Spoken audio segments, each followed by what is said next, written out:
All right, we are live in the Flipping Blueprint group page. I am Luke Weber, your host. Thank you for joining us. This is Sips and Flips, and my guest. Oh, hey everybody! It looks like we're live in the Flipping Blueprint group page. This is Luke Weber. I'm your host, and today I've got joining me my buddy Gabe Negrete, a wholesaler, flipper, family man. Full-time worker for somebody else while you're doing all this, which is pretty awesome. So, Gabe, thanks for joining. Oh, thank you. Thank you for having me. It's definitely a pleasure and an honor to be in here, and look forward to it. Good, good. Well, what do we look forward to the most right now? So, if you guys don't know this premise, it's sips and flips. So, we're gonna drink, and then we're gonna talk about real estate because we're gonna get a little loose in the tongue and in the mouth and share some secrets with you. So you can ask questions. This is a live Q&A, and I want your questions. So please, also, if you can comment, let us know you can hear us because we are live, and we're gonna start sipping because because this is sips and flips. The way this is built is I'm not a golfer. I'm not a guy that goes out and schmoozes a lot, but I do go to bars and I do like to drink with my friends. And I've had tons of conversations with people at bars, and I've closed a ton of deals. Thanks, Jordan. Thanks for letting us know that you can hear us. And I've closed a ton of deals at bars and over drinks. Now, I've had some pretty high-level conversations at these bars, and I've seen conversations across the bar and thought, hey, I want to be part of that conversation. So this is my way of bringing those conversations to you, no matter what level you're at, whether you're a very new person who may never have been able to be at one of these conversations, or somebody that has these conversations and knows their value. So what we're going to do today, we're going to have some drinks, and then we're going to talk real estate and share secrets, because that's kind of fun. Now, the name of the show is Sips and Flips. Sips comes first, so can we do some sips? We can. First? So we posted that we wanted we were going to do beer today, right? Cervezas. We got some of those, but then last minute, Gabe's like, you know what? I think I want to do some Jack and Coke. So that's what we're doing. But we're not just doing any Jack Daniels. You want to grab the bottle so we can show it off? Because we're 2.5 minutes in and we haven't had a drink yet. All right. So this is, Gabe, why don't you read what we got here? It is Jack Daniels, number 27 gold, Maplewood finish. All right. So now, if you guys haven't had this, you're just like us because we haven't had it either. Ready? So a special little bottle, special little single barrel, I think, action too.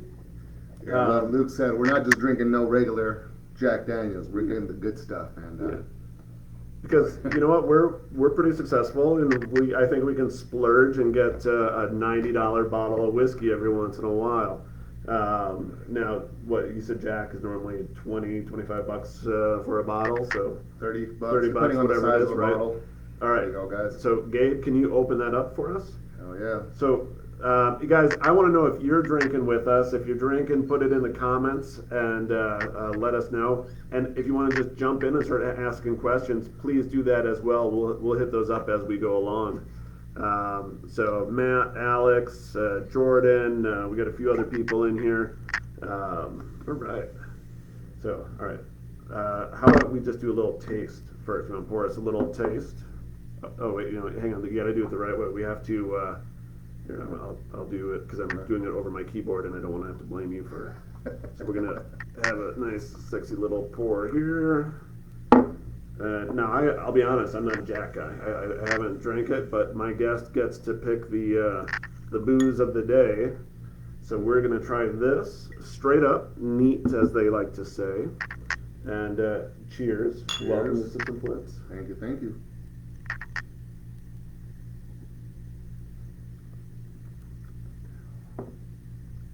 Good. Now, I don't drink Jack much at all. So I don't have a good platform as to the difference on this one versus, yeah.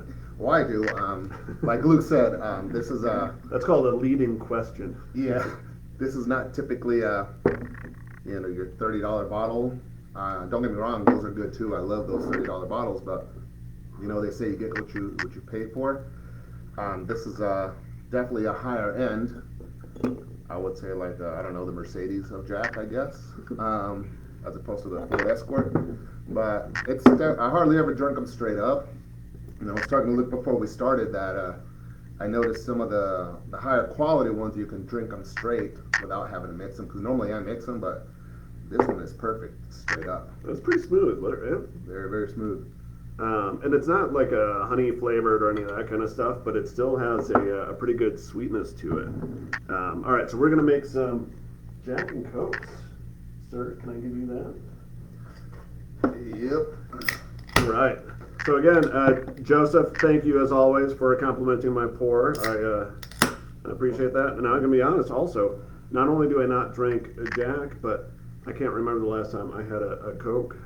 It may have been a couple years since I had something like this actually on a Sips and Flips episode. So, bubbly. I'm about to pour it on his keyboard, watch. All right, cheers again, brother. Cheers. All right.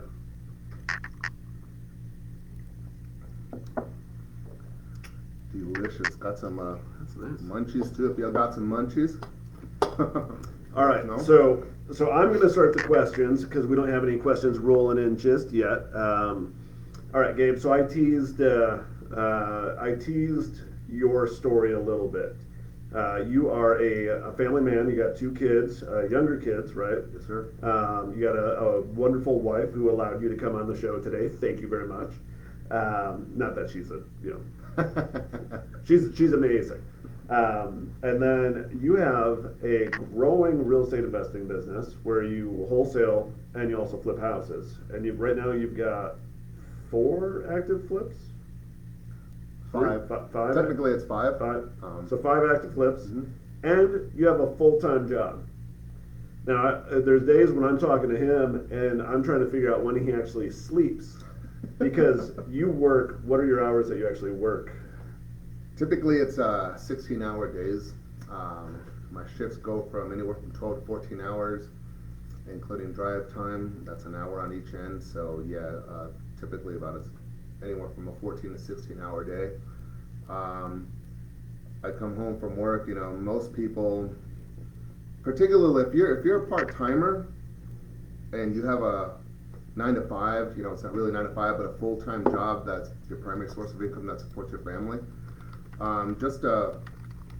You got to really prioritize.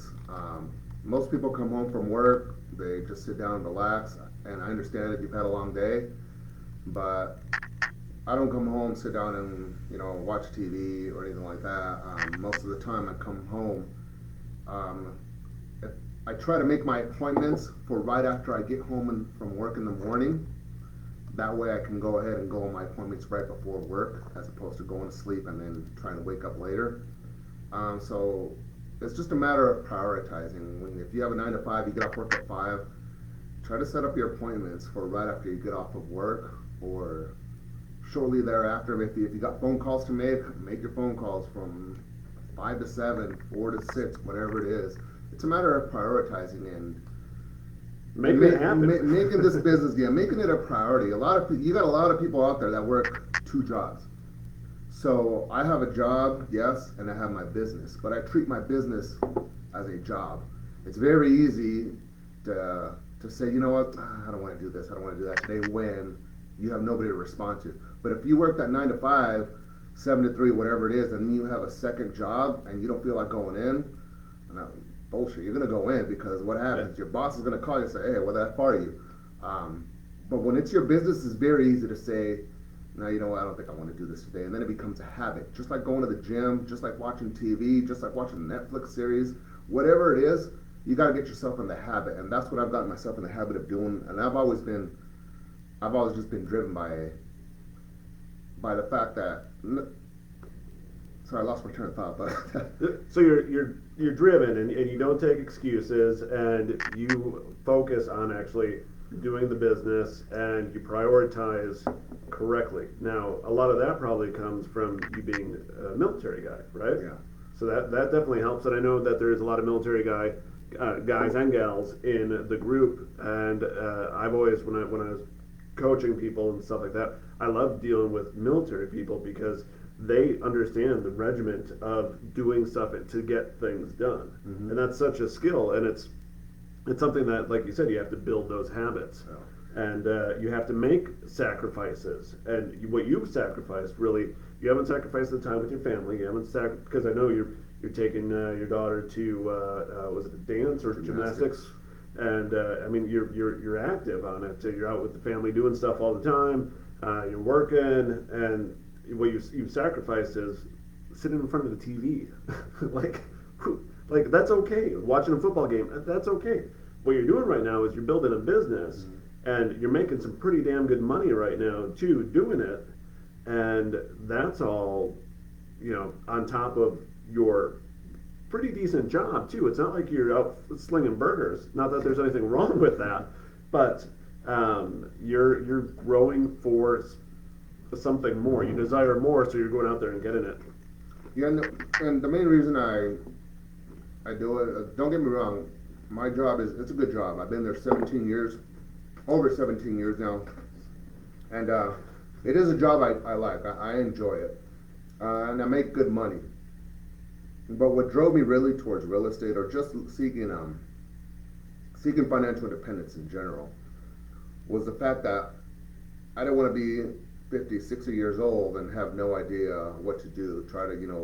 My job requires a lot of physical stuff. There's physical testing I had to do. I have to be able to run so much distance in so much time. Not that it's, Navy SEAL type standards, not like that, but still, you get one bum knee. You got guys at work that get hurt all the time. They're out of work for a long time. And I don't want to be in that position. 3 years from now, when I hit my 20, I don't want to be there like, oh shit, what am I going to do now? I don't like living day by day. I've always been a guy that's had a plan. From when Luke said I was in the Army. I enlisted in the Army when I was 17. I couldn't leave for 10 months because I had to graduate high school. But going to the Army, I already knew that. And when I was a senior in high school, I knew I wanted to go to the Army. When I graduated high school, I knew, okay, I want to be in this Army thing for about 3 to 5 to 6 years. I ended up being in for 7 years. And I knew what I wanted to be. And right now, my job that I have, like I said, I've been there 17 years. I was under the Army for 1 year, and I started that job in 2004. Been there ever since. And another thing that drove me to seek something that's going to provide for me in my retirement years, was the fact that although I make good money at that job, there's really the pension, the retirement, and all that stuff is not really that great. You go from living the fact that you even have pension and retirement at this job is amazing, because most people don't have anything, and anywhere anyone's working, you can be fired any day for any reason, pretty much, right? So there's nothing guaranteed. So why not invest in yourself and do that? So let me ask you this. Right now, we're both in Las Vegas. We're investing in Las Vegas, and it's a super tight market. Everyone complains that there's no deals. It's hard to find deals, but they're out there. Yeah. So in a market over this last year, I've personally seen you growing your business, where compared to a year ago, you've probably grown it 5 times from what it was a year ago. So what have you done over that time to really grow your business? Because I think that's probably something that the audience is interested in. I've been, Luke's known me right from the beginning, the very, very beginning. I remember meeting him for the first time actually at one of his... 4 years maybe? 3 or 4 years? I don't remember.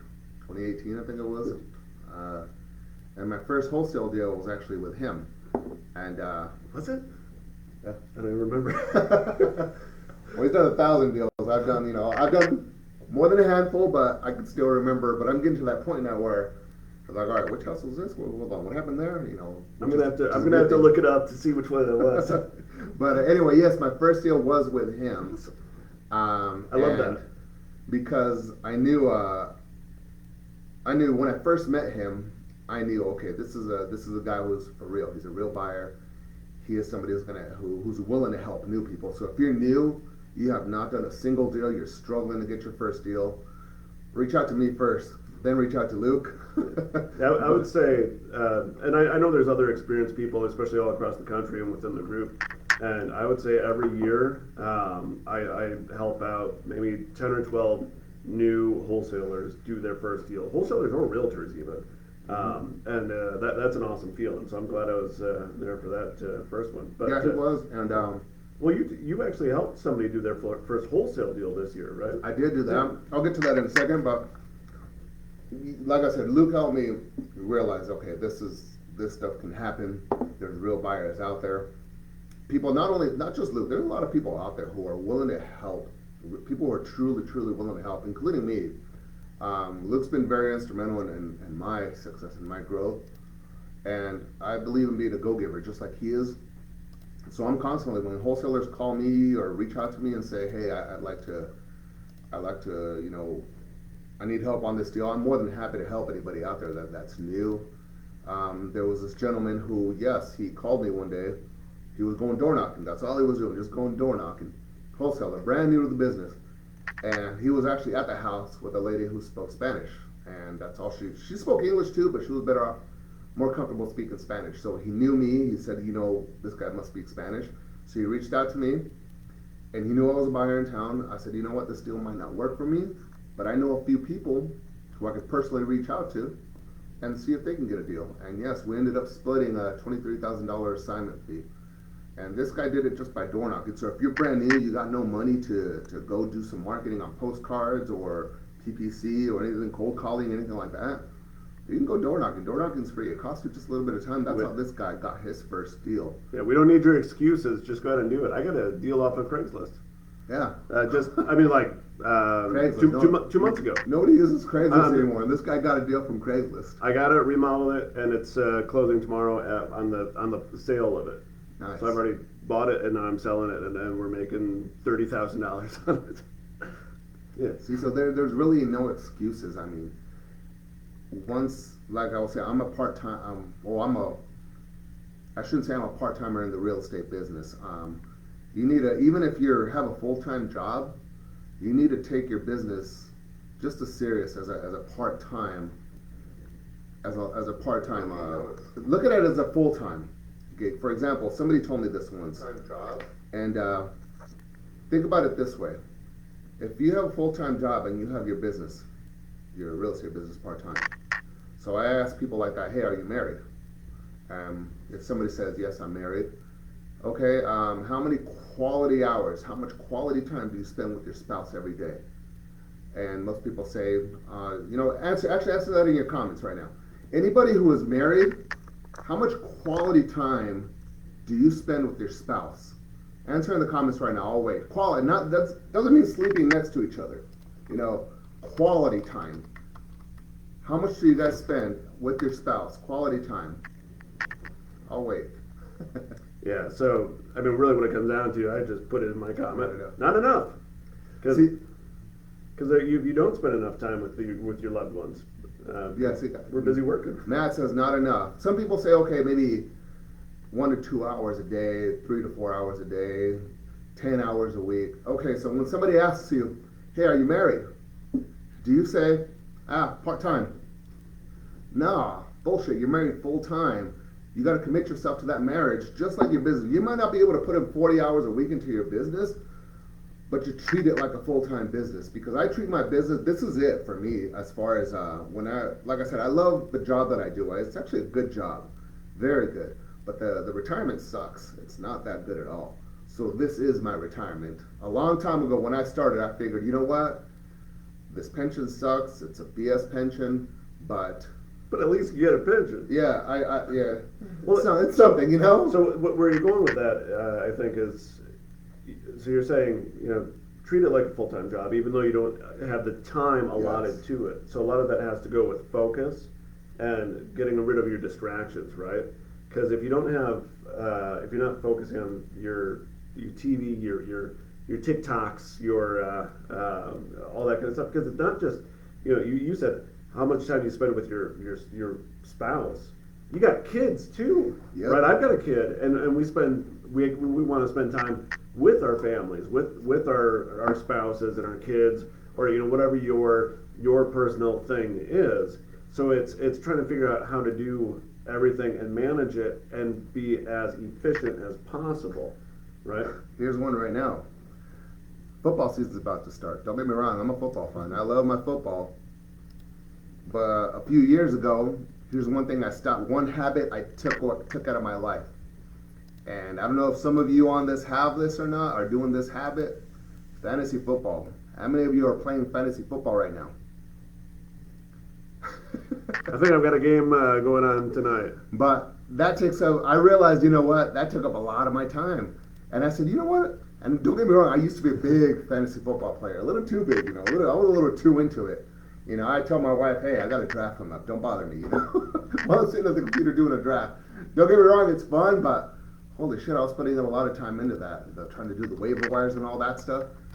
And I realized, you know what? If I could redirect this time into something productive, into something that's going to serve me and serve my family, and help me when I finish my 20 years at my job, this is it for me. This is my pension plan. This is my retirement. I'm not going to go out and get a part-time job at Home Depot or back at the place where I'm working. Excuse me. Work hard now, right, while you can, so that you can enjoy everything later, right? So you're not stuck having to work. Yep. Right. I think that's a big part of it. You know, for me, having a wife and a kid and wanting to really spend time with them. Now I'm playing fantasy football because we're doing one in our brokerage, and Vegas Homes Realty, in case you guys don't know our brokerage. And I want to be participative with the agents. And I fully expect to be like in last place because I'm not giving it enough time at all. But I'm putting my time to what's important to me. Yeah. Whether it's my flipping business, or buying more rentals, the working with partners, all different kinds of stuff. So it's one of those things where it's, you know, you do have to decide what you truly are putting your time to. All right, so let me ask you a couple questions. And guys, again, if you're drinking with us, please let us know what you're drinking. We are drinking some Jack Daniel's number 27 Gold Maplewood Finish, something whiskey, Jack and Cokes, fancy Jack and Cokes. Fancy, smancy Jack and Cokes. Now, let me be honest with you guys. We did promise you beer for the teaser on what we're drinking. I'm going to open up a beer next. Oh, okay. Because you said you're a Dos Equis guy, right? Because again, we're Sips and Flips. Ask your questions in the comments too, people, because I can see that his tongue is already loosened up, and I want you guys to find out some of his little trade secrets that's helping him grow his business. But really, I mean, he's really grown it 5 times from what it was 12 months ago. But I got some special beer. So I got Dos Equis for you, because that's what you like. And the guest determines what we drink on the show. So now, I happened to be, while I was out buying the Dos Equis at Total Wine, I thought, let me see what else I can find for some good cervezas that Gabe may not have had before. And I actually found one that I had before. And this I had in Peru when my wife and I did a adventure travel there a few years ago. It's you see the name of it. It's Cosqueña Golden Lager. Now, whenever I travel, I like to have. I'm laughing at Laura's comment. I heard he was a lightweight. That is me? Absolutely me or true. him. I am a lightweight. Yeah, we're gonna get him real loose here. So whenever I travel, I like to have the local beers, local food, all that kind of stuff. So Cosqueña from Peru. If you haven't been to Peru, make that on your list.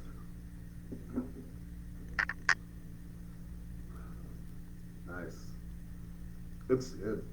So you actually lived in Tijuana for a little bit? I did. Luke just found that out. A lot of only really my close friends and family know this. Yes, I did live in Tijuana. I was actually born in Santa Ana, California. Can you just say it one more time? Tijuana. TJ. I was one of those kids. If anybody here is from San Diego, lives in San Diego, ever lived in San Diego, especially close to the border, I was one of those kids that crossed the border every single damn day. It sucked. I had to wake up at 4:30 the damn morning to go to school and everything. It was a pain in the ass. And my mom and dad still live there. They're in the process of selling their house so they can move out here right now and be close to their grandkids. If they need help finding a house, I know a few people. Actually, I proposed one of my flips to them. I said, hey, you know what? This one's perfect for you guys. But they said, no, we don't want to live in a senior community. So I'm like, all right, cool. So, but yes, I did grow up there, and of course, I was in the Army, and I've been here for 17 years. But yeah, right now my main focus here, like Luke was saying, is this business, the real estate business, flipping. Oh, I didn't really finish telling you guys about basically how I do the business. You need to, as far as the way I do it,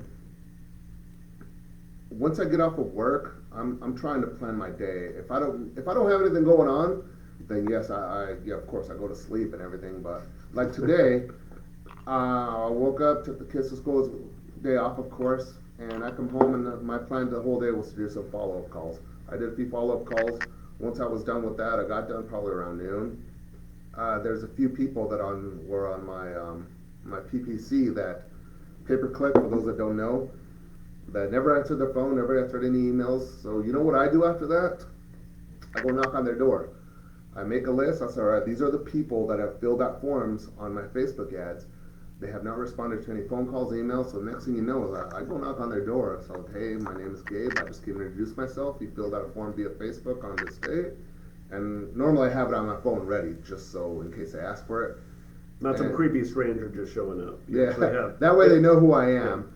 And I've done a lot of door knocking. One of my deals I actually did get from door knocking.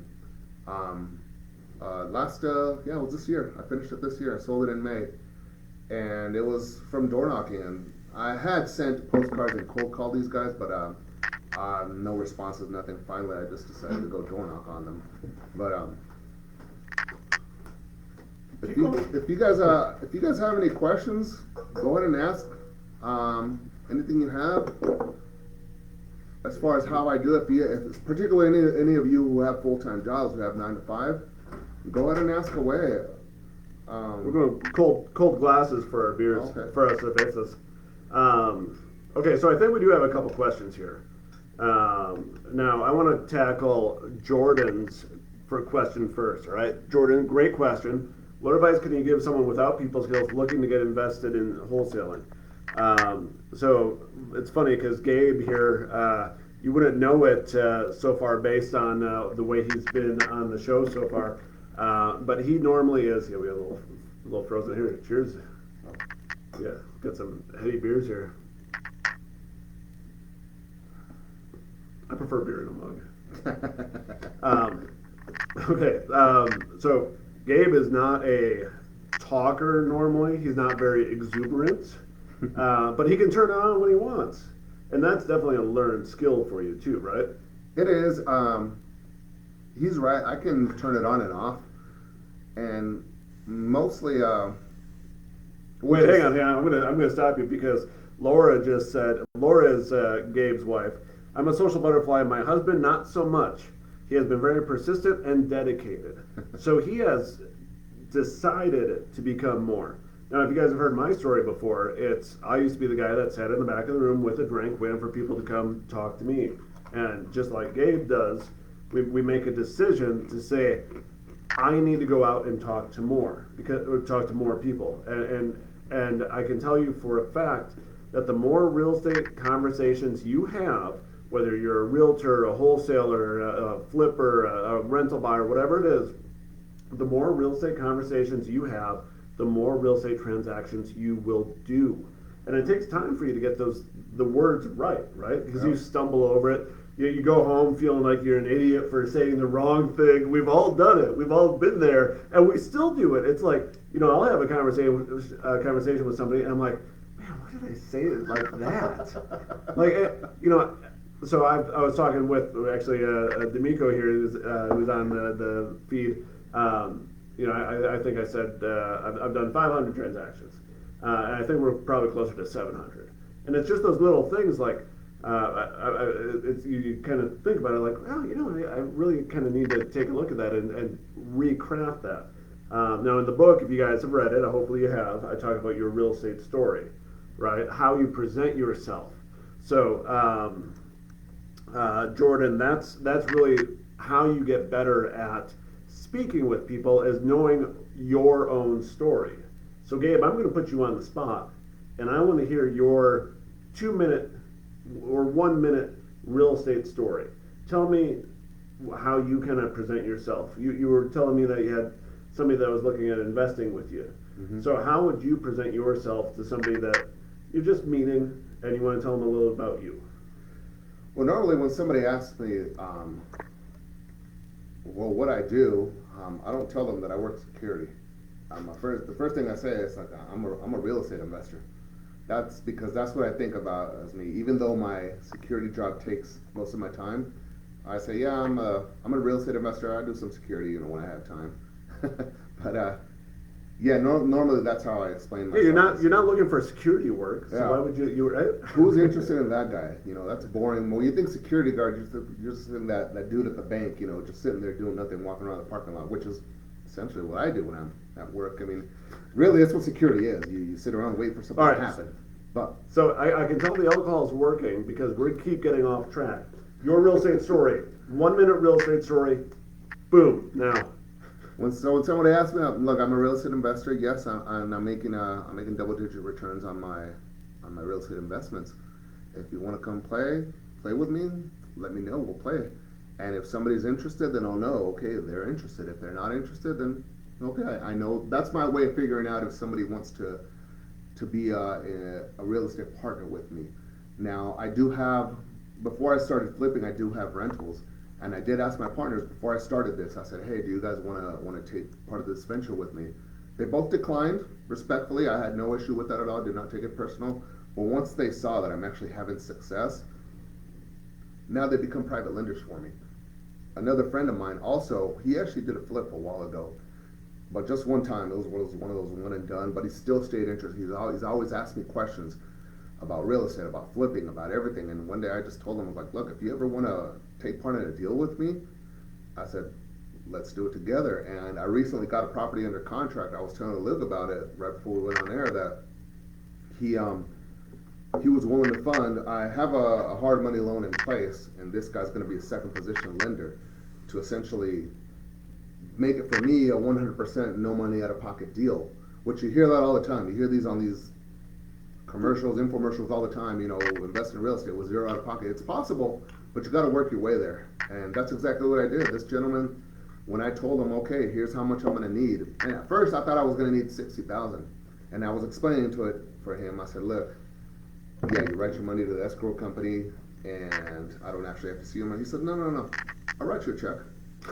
Now, how often do you get people coming to you saying, hey, here's 60 grand, I trust you with it? That doesn't happen very often.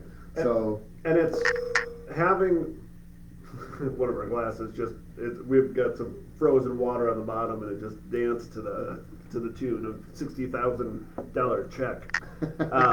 So, once you've proven some success in people's eyes, that's when it starts coming in. And what you were talking about, how you hear the things on the radio, right? Invest in real estate with no money out of your own pocket. That's called other people's money, OPM. Most of our flips, I actually do with no money out of my own pocket also. Mm-hmm. And we make uncalculable returns on that because we have no money into it. Now, it does take some money to get in, maybe an earnest money deposit, things like that. So there's a little bit of that. But that's the trick to the sales pitches of these big seminars that are charging you 25 grand for a seat for a 3-day power weekend or whatever. It's you just got to connect with people and knowing how to say your story, right? You're not saying I'm in security, but I also do some investing on the side. Mm-hmm. No, I'm a real estate investor. I flip houses. I'll probably do a dozen this year. If you're interested, I typically get double-digit returns from my private investors. I can put you on the list if you want to know more about it. And you never know when you're going to find deals, because it's funny how when you focus on certain things are in your mind, you're just at the store in line and you hear the person behind you talking about, yeah, you know, I'm trying to sell a house and something. Your ears like perk up. As to before, that would be like, yeah, whatever, kind of like just being background noise. But I've connected with people where they say, hey, I'm looking for this, I'm looking for that, I'm trying to sell a house, and I'll turn around and ask them like, hey, you know, my name's Gabe. I'm a real estate investor. We exchange information. Not necessarily that I'm going to do any kind of business with them, but you never know. The bigger list that you have, the more Yes. opportunities you have, the better. I actually have my private lenders that are knocking on my door, basically just text me saying, hey, I got more money for you. Can you put it somewhere? I'm like, you know, I'll let you know. and at that point, I'm negotiating them down to lower rates too. Now, Yeah. some of them I pay a little bit more because they've been with me for a long time. They're super easy, all that kind of stuff. Because it's not always about the cheapest money; it's about the easiest money once you're really running. Because again, family man, full-time worker, growing your real estate business. You got 2 kids. So do you want somebody that's super difficult and very needy as a private investor, or do you want that person that super easy, super chill, and is just 1% more in the rate? I'll choose the rate any day versus the more time suck that they are. Yeah, and I've had people who have told me, you know, hey, I want to give you this much money, I want to invest. But the minute I came to them, I said, all right, I got a deal. We're gonna need about 30 grand, and they start like, well, this, well, that. To me, it's like, all right, just let me know when you're ready, and that's my nice way of saying, yeah, never mind, bro. Jordan said, Yeah, we got a bunch of I questions. wanted to here. answer Jordan's question. What advice can you give somebody without people skills? More Honestly, conversations. the skills, yeah, just More have conversations. conversation, not just conversations with real estate, but just conversations that you have in general with people out and about, you know, with your friends, with your family, at the blackjack table, whatever. Just practice those skills, and I recommend reading books. One of the 2 books I recommend, one is How to Win Friends and Influence People by Dale Carnegie, and the other one is Never Split the Difference. Use some of those concepts, but practice them in your everyday life. Don't just save them for when you're on appointment. Those are things you got to practice every day. Get out of your comfort zone. Yes, you have to get out of your comfort zone, and nothing's going to happen if you don't get out of your comfort zone. And just get out there. If you've never been on an appointment, or you're nervous, you're not sure what to do, So get out there and screw up. Who cares? So here's the easiest way to do it.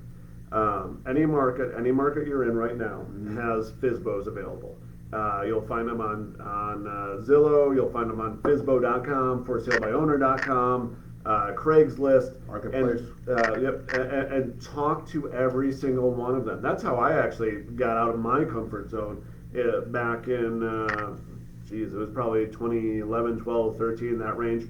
If there was a FSBO, I was calling it, I was going on that appointment, I was going in there, and I was making an offer. Even though I knew my offer, I remember one really in particular, old guy, had 2 houses, has sold his last 20 houses as FSBOs, knew the market, and I met with him, and I made my offers. I'm like, I know he's never going to take these. And You never know. he scoffed at me like, oh, no, you don't know what you're doing. I gave him the offer on the other one. He's like, oh, yeah, I think that can work. And I had to buy that one and make it like 40 grand on it or something. But it's, unless you're having those conversations, but that's a great free way to get into more conversations with actual sellers. Because if they're out there marketing their house as a FSBO, Yeah. they want to have those conversations. They will welcome you into their home to have that conversation. So that's how you build those people skills, those communication skills, how you build your own story and how you present yourself. Another way too is with contracts. One of the deals that I landed, one of my first, it was actually my second flip. It was the first one I got on my own. My first flip was actually from a wholesaler. This next one I got it on my own. The way I got this one, she had responded to a postcard, and I think Alex asked, what's the main Marketing channel right now. yeah, the main marketing channel. I'll get to that in a second. Let me come back to that. But this was a postcard lead. It was from. I'm just gonna sit back and let Gabe handle this. It was from a mailer, a postcard. She called me. I went to the appointment, and you know, in my follow up, which is where most of your leads are going to come from. Very few leads are you going to lock up on the very, very first appointment. I've had that happen one time. When it happens, hey, that's You cool. better have a contract with you no matter what. I Always. always have contracts in my I car. got know contracts you in my do too. car right now. It's funny because my dear sweet wife, she actually bought me a laptop case so I can carry with me, and that's what I do now because my writing is sloppy. So on one of the mobile home, the manufactured home right now, the contract on that was super sloppy. I have terrible penmanship, but you know what? Who cares? I still locked it up. Are you using my contracts now, though? I am. Okay. Go to on the flipping blueprint page, download his contract. It's a good contract. That's what I've been using. But anyway, the reason my penmanship was sloppy is because there was a holdback, and I couldn't remember the language. So I was like, oh damn, how did the language go? So I just winged it right there. But the important thing was that I gained that seller's trust. That's the important thing, is that I gained their trust. But anyway, going back to that flip, my first one that I got on my own. I went to the appointment. We talked.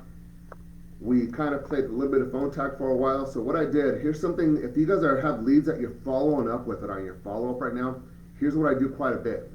I just straight up write up a contract. I print it out. I take it to their house, drop it out, say, hey, here's the contract. This is an official contract. Look it over.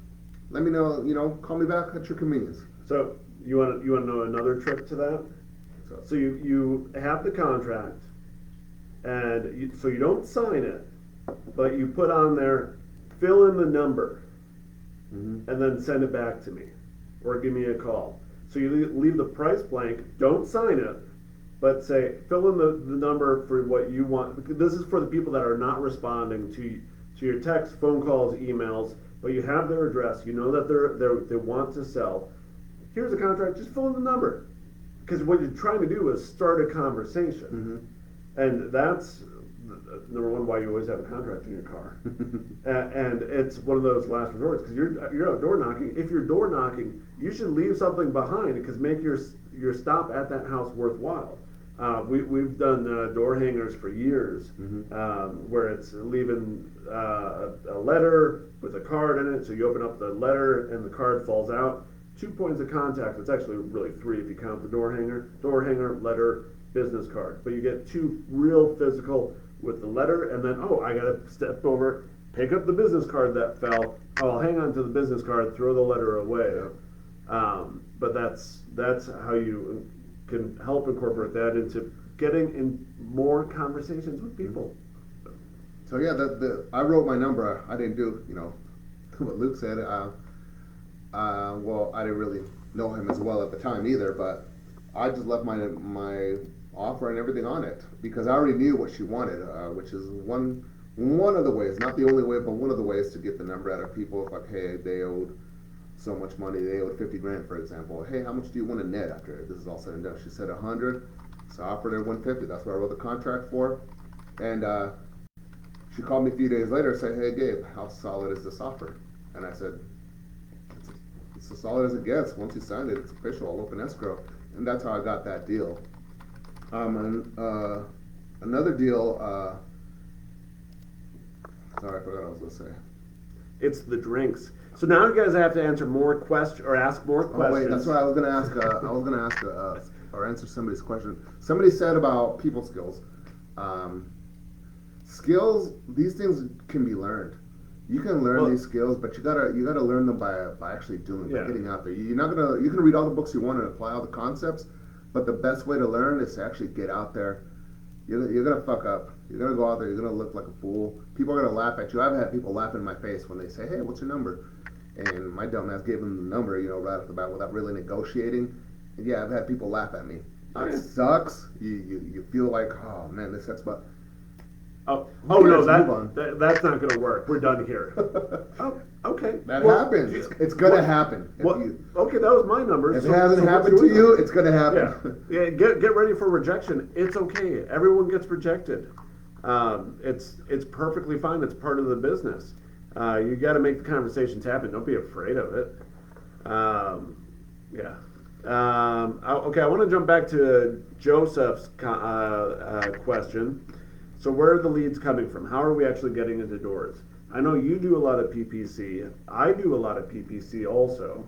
And that generates our leads. And we're both on the same page as far as why we do the PPC. And the reason why we like it is because somebody's coming to us and saying, hey, make me an offer, right? I want to sell my house. We're not going to just random people and saying, "Hey, are you interested in selling your house?"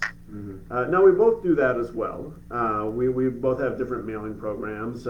Whether we're working on Joseph, you mentioned Deal Machine, direct mail, things like that. So we've done different mailers in the past. And for me, I've always done real targeted lists. I don't go off and mail 5,000, 15,000, 30,000 mailers. Now, mailers, historically, you've always been able to get a great return on, Mm-hmm. because those are the people that are not online and asking for offers from everybody else. I think one of the biggest things that we're dealing with right now on our PPC is we're dealing with buyers like Zillow and OfferPad and Open Door, and that's our competition right now, because I can tell you that they are getting their money at about 1%, a lot cheaper than what we're getting our money, and our money is going to range anywhere from 4 to 12% depending on where it's coming from. So they can offer more, but they're also doing it on a much grander scale for a much larger time frame. Our flips, if they go 12 months, not good for us. No. These other companies, these iBuyers, are buying on a 5-10 year program, and they have different end games. Some of them are doing lease buyers. They're doing the long-term rentals. They're all different kinds of things. So they're offering above market value on houses right now. And for me right now, yesterday it was, two different sellers I talked to, and I told them, you know what, that offer from Zillow for one and OfferPad for the other, OfferPad or Open Door, I said, take that offer. That's a great offer. I can't offer you anything near that. Mm-hmm. And I can tell you that both of them thanked me profusely for my time and my candor with them and the honesty. And I still sent them my information, and they said, you know what, I'm going to refer you to some of my friends that might be interested. And I also, my wife, Yvette, is an amazing realtor, and I sent them their information, or her information as well to them. And they're like, yeah, I've got family and friends in town that are needing to sell. And some people are, these people in particular didn't want to work with realtors. So it's honesty is great. How do you deal with the let's say your ARV is 400 on a house. Mm-hmm. OfferPad's already offered them 415, and your offer was going to be 312, right? What do you do in that conversation? Because we're all dealing with it if you're doing PPC. Yeah. Normally, I've told, it is one of the things I discovered with PPC is that I didn't deal with it with postcards. With postcards, you don't really get that a whole lot. Otherwise, I would be calling you. Yeah. And most of the time, when somebody says, "Hey, I've had," if it's just a phone call, and they say, "Hey, OfferPad offered me X amount over ARV," I'm not going to waste my time. I straight up tell them, "Look, take that offer."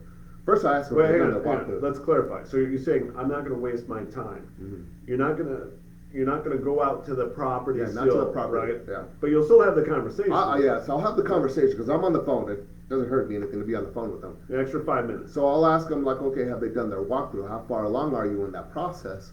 That's golden right there. Yeah, once they just tell like me, this, Jack Daniels number 27 gold. Boom. There we go. Boom. It Anyway, so yeah, I say, okay, have they done their walkthrough? How far? Where are you on the process with them? And if all they've had is an offer, then okay, that's all they've had. Then that tells me okay where they are. And so what do you say if they haven't done the walkthrough yet? Because all the iBuyers, they'll give a price and then they'll schedule a walkthrough. So what do you do if they haven't done the walk yet? And then I'll say what I do. I have an example of somebody that just had that because I haven't been doing PPC that long. Sorry, everyone, pay per click, PPC. That's when somebody goes online and says, sell my house in Las Vegas for a cash offer. Or if you ever go on Google and you search something like tires, replacement tires for my car. Repair my tires. Hotel rooms. At the top ones are going to say, ad, discount ad, tires. It's going to say in the little tiny layers, ad. Those people pay to be there. Yeah. And then you have Facebook, which is what I'm doing. Luke does more Google stuff. I do more Facebook. That's PPC, pay per click, where you're online advertising basically, sponsored. So anyway, when people call me for that and say, hey, I have an offer from Sorry, kids. But, Okay. my bad, yo. All right. So anyway, sorry we're laughing because my kids are watching this, and I You want just to give said, them a shout out? Give your kids a shout out. "Hi Benjamin. Hi Sophia. I love you. Daddy will try to watch his language a little more, not say naughty words, naughty adult words. I think that goes on Laura for letting them watch this. Hey, this is a rated R show. Should have said that at the beginning. But anyway, when somebody tells me, "Hey, I just had a situation where a buyer had an offer from OfferPad and no, they had not had their walkthrough yet. A few days later, they called me and said, "Hey, they offered me this much, but now it went down X amount of dollars, $20,000, because yes, they'll give you, at least in my experience, they gave them their offer, but then they went and did their walkthrough, and then boom, boom, boom, boom, reduce this, and that." Yeah. And that's why I was asked, "Well, have you done your walkthrough?" And I just had another contract where she had not had a walkthrough done, but oh my gosh, they offered her way over ARV. Since I had gone out to the house already, she really liked me. She wanted to do business with me. I said, "Look, I would like to do business with you too, but I want to make sure this deal makes sense for you. There's no sense in me giving you an offer where I'm gonna piss you off, and now you're gonna think differently of me." So I said, "You know what? I'll give you an offer, and I'm gonna see if I can find a buyer for you." Which now I'm transitioning from being a buyer to being a wholesaler. Now, if you're a wholesaler, Options. yeah, it's in your best interest to tell them straight up what you're doing. Don't tell them, "I'm buying your house," if you're really not. If you don't have the funds or the lending or the investors backing you to buy that deal, tell them what you're doing. There's nothing wrong with that. People appreciate the honesty. So that's what I told her. I said, "Look, let me find a buyer for you. If I can't find one, take OfferPad's offer." And the reason she didn't want to do OfferPad's offer is sometimes it has nothing to do with money. It was reviews. She read the reviews. She didn't like the reviews. She wanted the personal touch, right? Yeah. That's she wanted to deal with the person direct that was going to be buying the house. And she had read my reviews. She said she was pleased with them. She loved my reviews. Yeah. So reviews are super important if you're doing any sort of a web-based marketing. On my website, I've got, I don't know, 20, 30 different reviews, and my reviews are from multiple different states as well. Because when we wholesale, we do it nationally. Anything in Vegas, I'm buying up directly. But I actually had a comment earlier today on one of my posts because I said, "This is what I say after I buy a house." And I usually get a response like, "Oh my gosh, thank you, Luke. We appreciated it so much." Guess what? I can use that as a review as well if you can't get that person to be a actual fill out a review form, a follow-up email kind of thing like that. Because this seller in particular wanted to deal directly with the person. They didn't want the company. They wanted somebody that was going to be personal, and they could look them in the eyes and know that, "Hey, oh, are you going to buy my house? Yes, I'm going to buy your house." And that's one of my biggest things when I'm in a house and I look at the person. I'm telling them, "Yeah, okay, so this is my one walk. I'm not bringing anyone else in here. We're signing a contract today. I'm going to walk it one more time, and that's going to be the day we're closing, because I just want to make sure the house hasn't burned down, because I had that happen once before." I really did. The guy still he didn't want to tell us that it burned down. He thought we were still going to close. That's a whole nother story. But it's the personableness, and this goes all the way back to the other question about the people skills. And you get that by going out and having these conversations and be prepared for the rejection. It's fine, just roll with it. "Okay, no problem. Just out of curiosity, what was the offer that you wanted? How much would it take for you to sign a contract today?"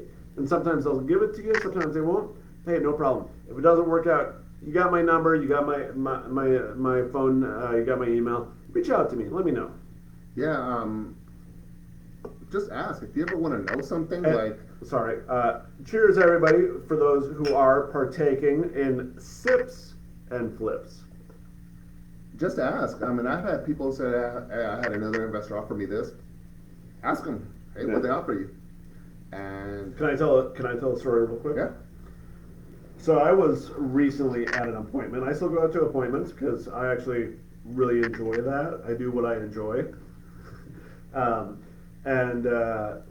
As I showed up for that appointment, there was another wholesaler walking out of the appointment. I didn't see him walk out. I was ushered around the house to look at the exterior, and as I walked in, the seller said, "Oh, he knew you."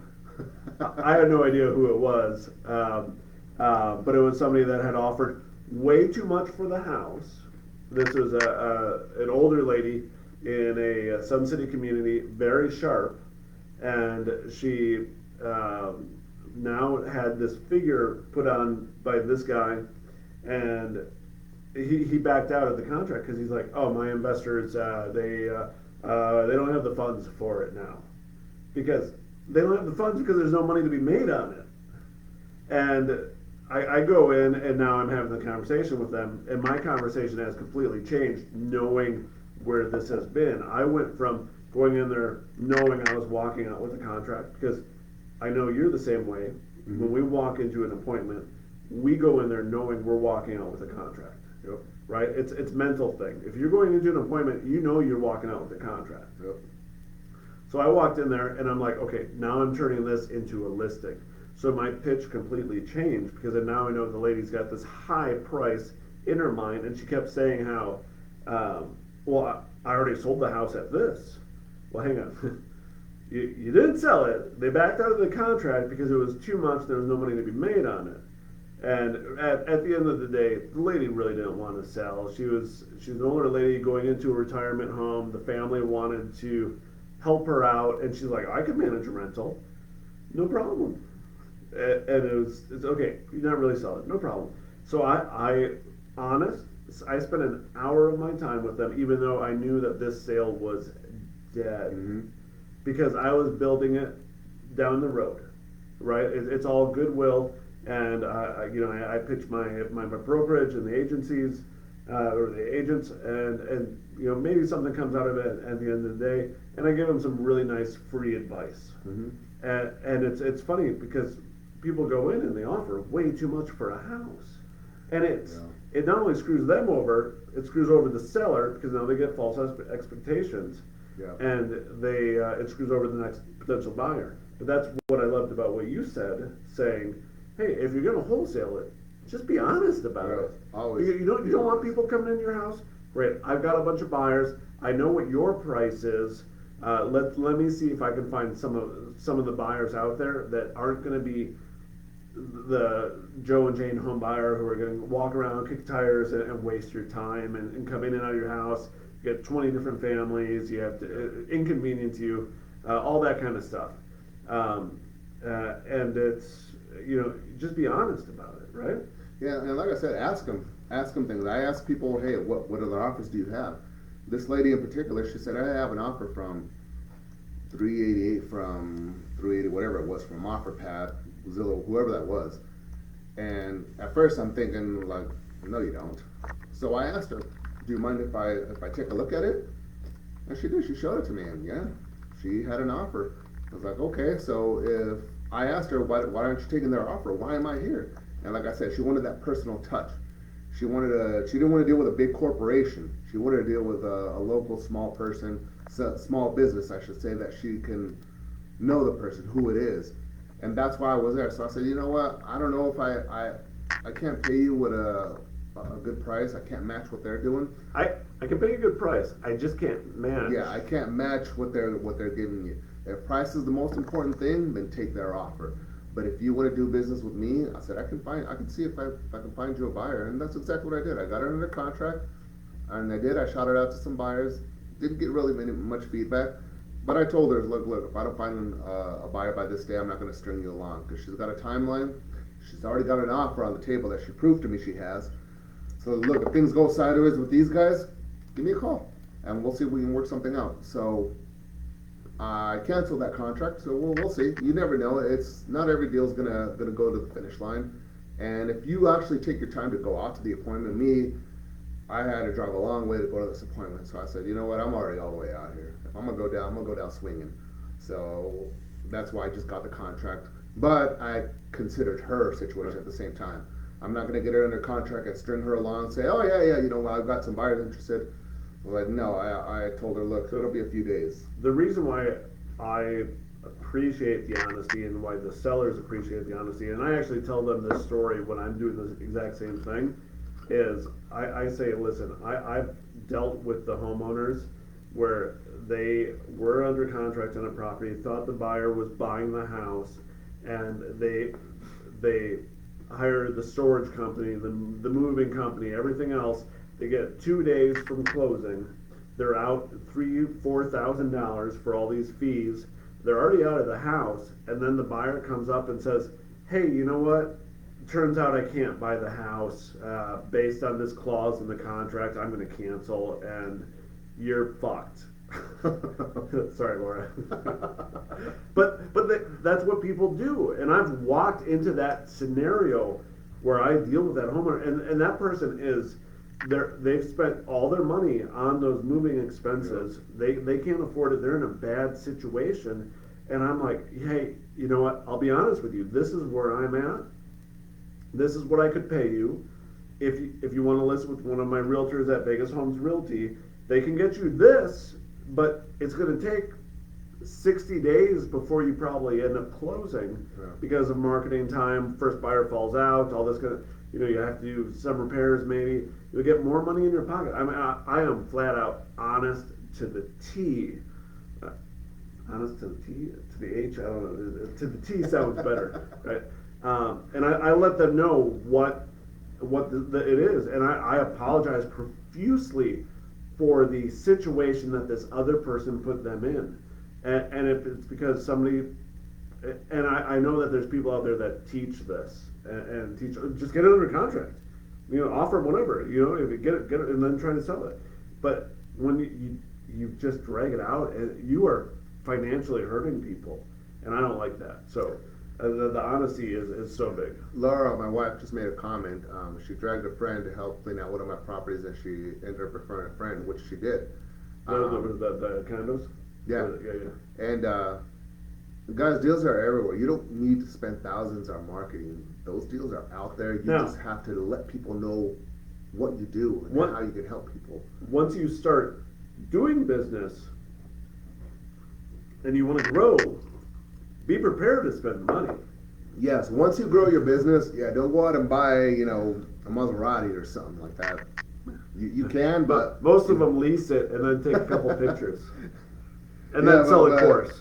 You got to put your money right back into your business and expand. That's why I'm doing PPC now, because for those of you who are doing postcards, the reason I stopped doing postcards because I was spending just as much on postcards than I am on PPC right now. It's a longer game. Yes, and PPC to me is more quantity over quality. You're gonna get a lot of calls on postcards, but you're also gonna get a call from people saying, "Hey, take me off your list, please." You get less calls on postcards, but when you do get those calls, they usually are more profitable. But you definitely do have to put out a lot of money up front to get a return on those. The PPC is a little different, and those prices have fluctuated. KPIs, key performance indicators. That's an entire conversation. We've talked about that previously, all different kinds of things. Just know your numbers, know how much you're spending, and know how much you're getting in return. I can tell you that right now, I am spending somewhere around, let me think of which number is the easiest to explain. I'm spending $7,000 to make $40,000. Yep. So it's worth it. I mean, it's the return, and that friend of ours that referred me a lead, and if you go to my website 664homebuyers.com, his testimony is on there. It's a video. This goes back to skills I learned. Wait, I'm sorry, I didn't catch your website. Could you 664homebuyers.com 664homebuyers.com 664homebuyers.com. What did you just say? Sorry. Laura, do the kids know Spanish? No, unfortunately, they don't. They're not that good at Spanish at all. I blame myself for that. But anyway. Hey guys, hey, just real quick, we've passed the hour mark in the episode. I think maybe we'll go another 10 minutes. Yeah. So please keep asking questions. You guys have been a great group so far. Lots of great questions. I'm going to scroll back through and make sure we've hit all the questions. I hope you guys are enjoying a beverage with us. I know a few of you are, because this is Sips and Flips. let's enjoy what we do. Gabe, I want to say, man, you've been awesome so far. If we're going about 10 more minutes, you better end it with a bang, Oh, I because will. you gotta like whatever your topper is. I will. Um, But anyway, let me go back to that situation. Like I said, his testimony is on my website, 664homebuyers.com. This is where two skills came in from two books that I read that I plugged earlier. One is How to Win Friends and Influence People. I'm sorry, are you plugging books? Because Oh, wait. So there's How to Win Friends and Influence People and Never Split the Difference. great books. They Two really very are good books. We've got them in Now- our. I looked to see if we had them back on my shelf here, but they're actually in the brokerage library. Oh, okay. But I used two skills that I learned there. This gentleman owed about $60,000 in arrears with the HOA. It was ridiculous. So I wrote the HOA a letter. I gave the guy my offer. He thought it was too low, but because of the credibility that I had built through the friendship that I earned through our mutual friend, he wanted to do business with me. I told him I'll do my best to negotiate with the HOA. The guy went from owing 60 grand to owing 30 grand. So basically I cut that in half using skills I learned from those books. And So he was okay. ecstatic. He was So- like, So this is one of the things where you're upping your offer, but you're not actually changing my your offer number. never changed. My offer stayed Right. boom. So right here. it's what I call give without giving. Exactly, and that's in the book called The Flipping Blueprint, written by I forgot who wrote it. Some guy named Luke Weber. By the way, the second edition, I just gave approval for that to be pushed. But give without giving. So Exactly. And, Is it a chapter or is it just a? It's a chapter, isn't it? Give without giving. Anyway, it's in his book. it actually might be on the Flipping Blueprint YouTube channel, where I go into more of it through my missing pieces. By the way, program. here's something huge. A lot of you guys who are on here, Luke used to have a mentorship called the Missing Pieces. Now, a lot of you who have paid for mentorships, you guys know how much those mentorships can run. He used to sell that. I don't know how much he used to sell that for, but I told him that if I knew about it before another mentorship I went into, I probably would have joined his, especially because he's local. But I didn't really know about it. Regardless of how much he used to, actually, how much did you used to charge for that? A decent amount. It was a lot of money. You can buy a car with the amount of money you used to charge for that. It's on YouTube for free now. So if some of you are interested in learning how to flip, there's a mentorship out there on YouTube. All you got to do is tap the Flipping Blueprint. I still watch his videos once in a while, just because it's there and they're free, and I know I'm like, oh shit, I'm getting a lot of value here for free. You know, he gave it away. That's how much of a go-giver this dude is. He gave his mentorship away on YouTube. So go on there, subscribe to his channel, and you'll find this video on there too eventually. This Sips and Flips. But anyway, sorry, I've had a lot of drinks. I forgot what I was saying. Where I was going with this. Well, so if you're new or even if you're experienced, go on the Flipping Blueprint channel on YouTube. It's all free stuff, and yeah, I used to charge for it, and actually I had a few of my students who yelled at me because they're like, "Oh, you're giving it away?" Well, I'm giving away the videos. I'm not giving away my time and energies that I gave to you personally. But I'll be honest. I get requests every week from people asking me to mentor them and do that, and I dealt with so many people that just did not take action like you do, right? That understand that I want to better myself, so I have to put in the work. And it's as somebody that has a very well based understanding of my value of my time. When I'm giving my time to somebody else, I know that, hey, like, if you're not going to do it, I'm not going to give you more time, because I'm doing that, and I was paid generously for my time, but then they end up not doing anything, and it was very frustrating for me. That's one of the reasons why I wrote the books, because I was always giving to people, and I'm like, okay, I'm asking the same, or I'm being asked the same questions. And that's why I wrote the Flipping Blueprint and the Wholesaling Blueprint. And when the second edition comes out, you'll see what my next books are. Because I've got, actually, the drafts are right over there on the table. I'm gonna steal one. But um, it's it was frustrating for me because I wasn't in it for the money. Obviously my time needed to be paid for, but I wanted to see the success of people. Mm-hmm. And not everyone's like you. Not everyone's like the people that are taking the time to watch this and try to better themselves and take action, because that's the most important thing. And I commend those of you, whether you're drinking or not drinking on this episode, but you're actually taking the time to get that golden nugget or two that you get out of this episode from either me or from Gabe, and you're like, okay, I'm going to put this into play in my business, in my current working atmosphere to get myself to that next level. And I'm going to take action, and I'm going to have those conversations at meetups, or I'm going to have that next conversation at a bar. I'm going to go to contact those FISBOs. I'm going to make that offer. I'm going to be honest with the person that I'm going to make a high offer to, and let them know I'm going to try to find out them a buyer, whatever it is. But most people just don't do it. And if you want to be successful in this business, guess what? You got to do it. You just got to go out and do it. Just like Nike, Yeah. just do it. And one thing I always tell people when they're online, I see a lot of people, not just on this group, on a lot of groups, asking, I need a mentor. Hey, what mentorship do you guys recommend? My wife just made a comment. Have I done any other mentorships? Yes, I have. I did a few mentorships that were not worth it, and some that were definitely worth it, that paid for themselves. Actually been in a couple of mentorships since I've been making money, because I did tell myself once, like, I'm not going to pay for another mentorship or take more until I make more money, which I have been, and they paid for themselves. But somebody who's never done a deal that is looking at a mentorship, they say, hey, I need a mentor, this or that. I always recommend, not only do I recommend Luke's book, the Flipping Blueprint, and the Wholesaling Blueprint, there's other books I recommend that have action steps.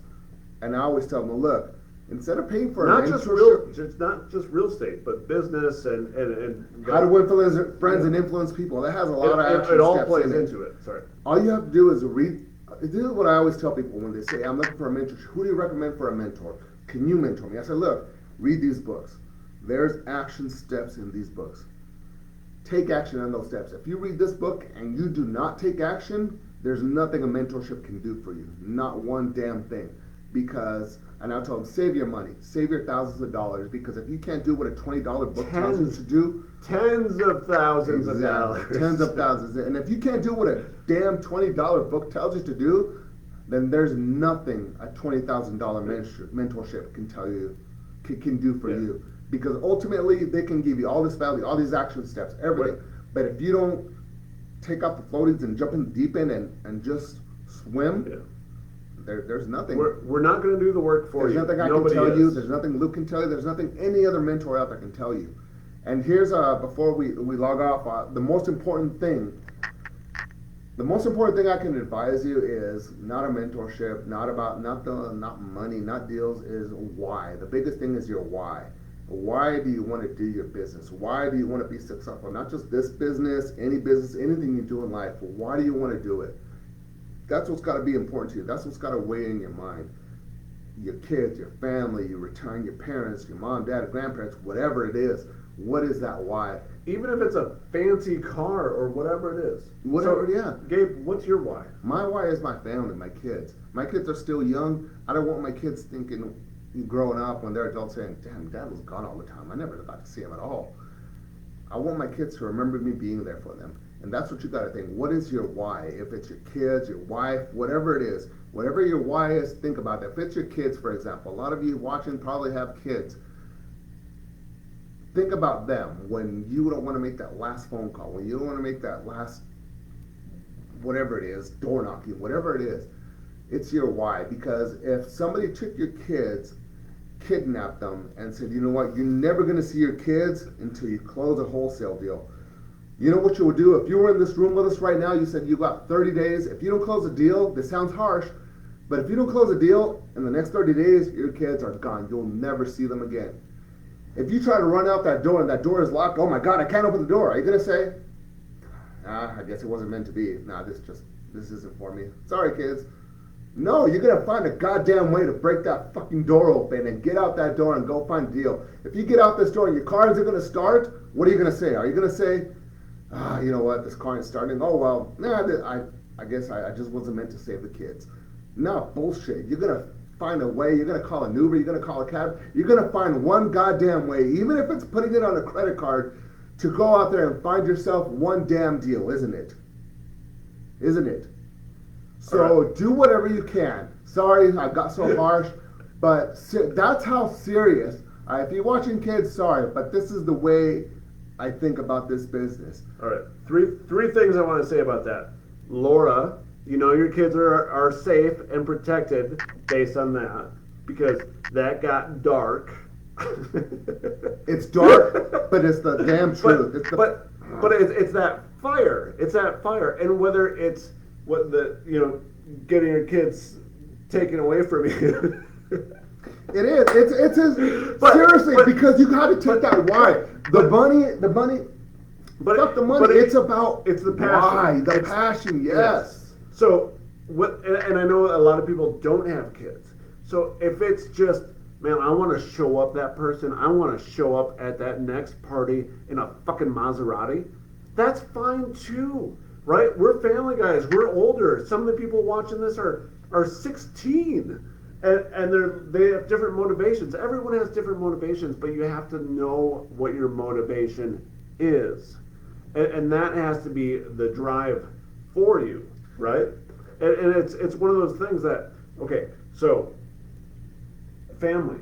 I'm the same way. It's like, no, family is number one for me. I took my son to school today, and I do that 2 or 3 days a week because I enjoy that time with him, and I love that I have that ability to do it. For me, I don't care about cars. I drive around in a Mini, and I love my Mini. I've had like 3 of them, and it's great. It's economical. It makes sense. But you know what I do love?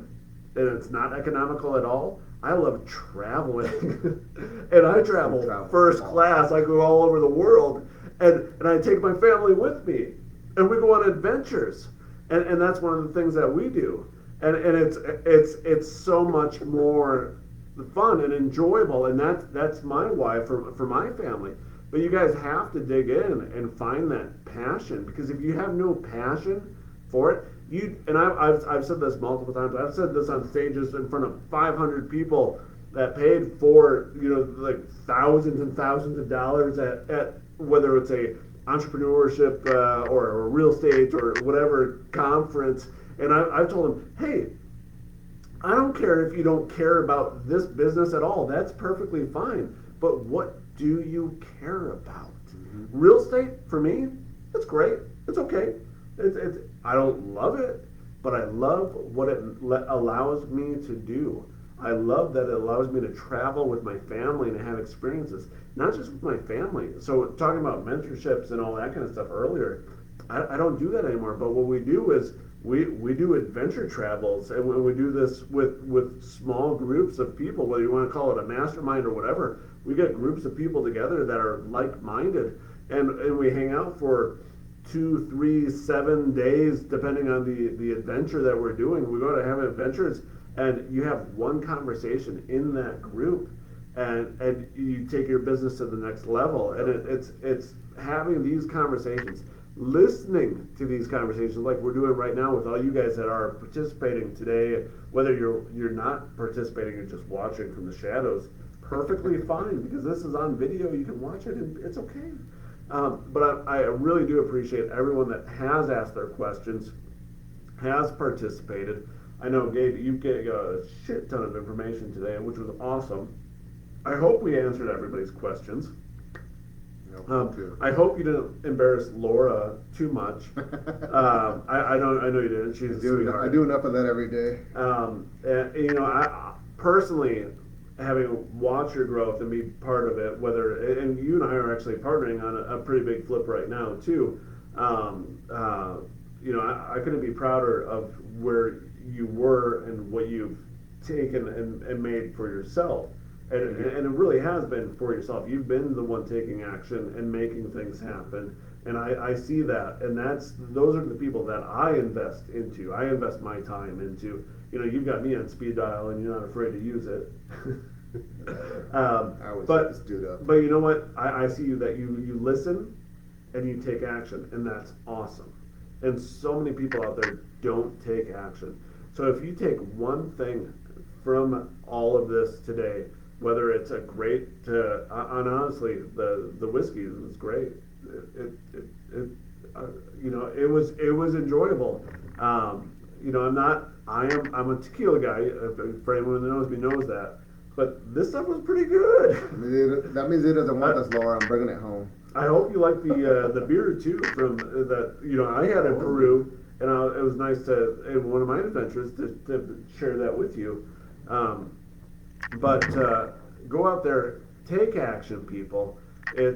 Your business only happens because you make it happen. And Gabe, 2 kids, a full-time job, an amazing wife, right? Awesome wife. And an amazing, She says you're welcome. an amazing growing business in a time where people are saying that you can't grow a business in real estate investing. Like, I couldn't be prouder of you. I'm so glad you made it onto the show today. Thank you for having me. Thank you. You know, guys, again, awesome questions. If you are watching this on a video replay, I'm going to get back into there and watch and answer your questions as best I can. And stay tuned for the next one. We went well over our planned episode, but I hope you found value. And if you take one thing out of this, I think that what people need to know is they need to take action. Take action. Just you know what? Go out and do it, because it can be done, and there's no reason why you can't do it. You will. You're gonna fuck up, but your best learning experiences come from your fuck ups. And those are the best teachers you can have in life, in anything at all. You know, your business, your marriage, your life in general, your job, your career, whatever. This real estate. Go out there and screw up. Yeah. That's the last word I can Don't do with. don't be afraid of making mistakes, because they will happen. They're gonna happen. But you need to learn from it and grow from it. Fail forward. All right, guys. Thank you for joining us for another Sips and Flips episode. This has been Gabe Negrete and Luke Weber. And again, pay attention, because we're going to have more of these, and we're going to have amazing guests just like Gabe. Thanks, everybody. Have a great evening.